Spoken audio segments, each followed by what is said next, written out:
Dan koresponden CNN Indonesia Mardika Utama memantau langsung jalannya persidangan di Pengadilan Negeri Jakarta Pusat saat ini. Dika, sejauh ini poin-poin utama apa yang bisa ditangkap dari persidangan yang ke-11 kalinya ini untuk terdakwa Jessica Kumala Wongso? Tadi sampai pukul 5 sore ini sudah berlangsung pemeriksaan terhadap 3 saksi ahli yang didatangkan sekaligus, yaitu saksi digital forensik, AKBP MNU, saksi ahli forensik yang pekan lalu juga didatangkan, yaitu Selamat Purnomo, dan juga toksikologi atau ahli toksikologi Nur Samran Sabandi. Dari keterangan yang dipaparkan oleh ahli digital forensik disebutkan memang ada sejumlah kejanggalan-kejanggalan pergerakan dari rangkaian peristiwa saat Jessica berada di Cafe Olivier. Di antara adalah pada pukul 16.28 di detik ke-40 ada tampak pergerakan Jessica yang memindahkan 3 paper bag dengan sejajar sehingga menutupi pandangan atau sorotan dari kamera CCTV selanjutnya. Ada pergerakan lanjutan meskipun tidak bisa dilihat dengan sangat jelas karena gambar yang didapatkan atau dianalisis ini sudah pecah begitu, namun melewat analisis piksel memang pergerakan ini masih bisa terjadi atau masih bisa terlihat maksud saya. Dan dari situ terlihat juga ada pergerakan tangan ketika Jessica memasukkan tangan kanannya ke dalam tas dan juga meletakkan sesuatu ke atas meja. Namun keterangan saksi ahli digital forensik ini diragukan oleh pihak kuasa hukum dari Jessica Kumala Wongso, dan saat ini saya sudah bersama Otto Hasibuan. Anda melihat jalannya persidangan, tadi saksi ahli digital forensik menjabarkan banyak sekali rangkaian-rangkaian peristiwa. Tapi Anda masih meragukan, ini bagaimana Pak? Oh iya, jadi kita kan ini kan hukum ya. Hukum itu ada prosedur, ada aturan. Ahli sendiri mengatakan, dia sendiri tidak tahu bahwa sebenarnya barang yang diperiksanya itu hanya di flash disk.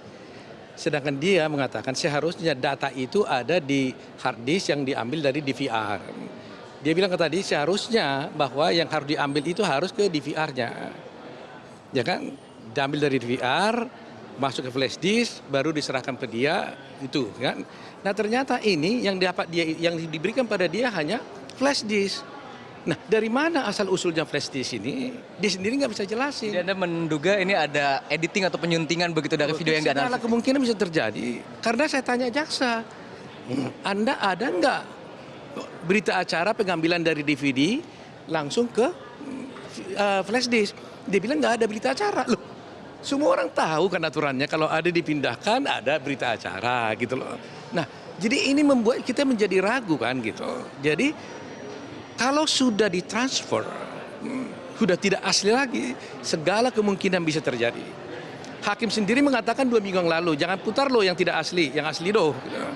Kok sekarang boleh kan? Walaupun tadi ada juga diputarkan, disinkronkan lagi rekaman aslinya yang tidak bisa diperbesar itu dengan rekaman yang sudah dianalisis. Justru itu ahli yang saya tahu di Singapura, saya tanya, bisa yang asli itu diperbesar. Nah ini berarti kemampuan ahli kan kurang. Kalau itu diberikan kepada kita, saya bisa perbesar itu. Gitu loh. Jadi persoalannya sekarang, kenapa harus dipindah dulu baru diperbesar? Nah ini menjadi masalah.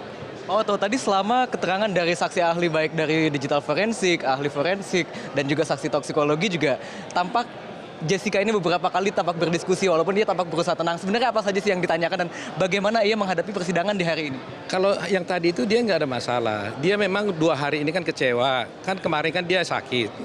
Sakit karena kan dia merasa tertekan karena adanya Hakim Binsar, ya kan? Karena Binsar mengatakan di persidangan dulu bahwa tanpa saksi pun bisa dihukum, kan gitu hari itu. Sehingga rekan kami, Ibu Dame ini sudah mengirim surat kepada Ketua Pengadilan Negeri agar Hakim Binsar itu diganti, gitu. Dan itu kita minta juga kepada Komisi Judisial untuk memeriksa lebih lanjut. Nah supaya dapat fair gitu. Tapi kalau terus juga begini, ya kita bagaimana lagi? Oke, terima kasih Pak Otto. Ya, terima kasih. Reinhard, jadi dari persidangan hari ini memang tim kuasa hukum ini tampak keberatan dengan bukti yang dihadirkan di persidangan karena video yang sudah dianalisis oleh ahli digital forensik ini bukanlah video atau rekaman asli dari CCTV melainkan hasil cloning. Meskipun tadi juga sempat direkam ulang dan disinkronkan dan dibandingkan secara langsung di muka sidang, pergerakannya dan disamakan menit per menit dengan yang ada pada rekaman CCTV asli, dan memang ditemukan adanya banyak sekali kesamaan meskipun lagi-lagi pihak kuasa hukum ini tidak setuju karena bukti yang dibawa di muka sidang ini bukan bukti yang asli yang ada di berkas berita acara. Dan tadi juga setelah keterangan dari saksi digital forensik juga langsung disinkronkan lagi dengan keterangan dari saksi ahli forensik yang menunjukkan bahwa pada pukul 17.18 atau pada saat Wayan Mirna Salihin ini tampak sangat kesakitan,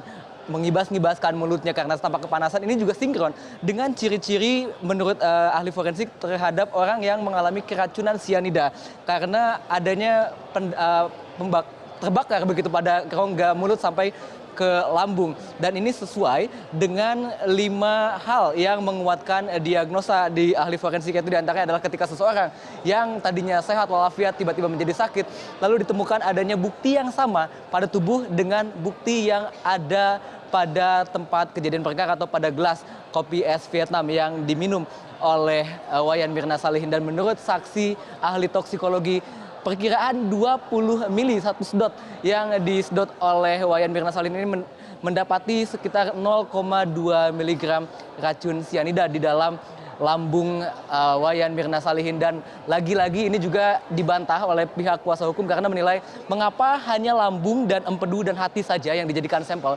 Padahal dijelaskan oleh saksi ahli forensik dan juga toksikologi bahwa sianida ini sejatinya menyerang sel darah dan juga menyerang jantung. Tetapi sel darah dan jantung serta otak tidak dilakukan pemeriksaan pada jasad Wayan Mirna Salihin. Reinhard. Baik, jadi masih banyak pertanyaan termasuk rekaman CCTV yang masih menjadi kunci utama untuk menguak misteri kematian Wayan Mirna Salihin. Terima kasih Mardika Utama langsung dari Pengadilan Negeri Jakarta Pusat.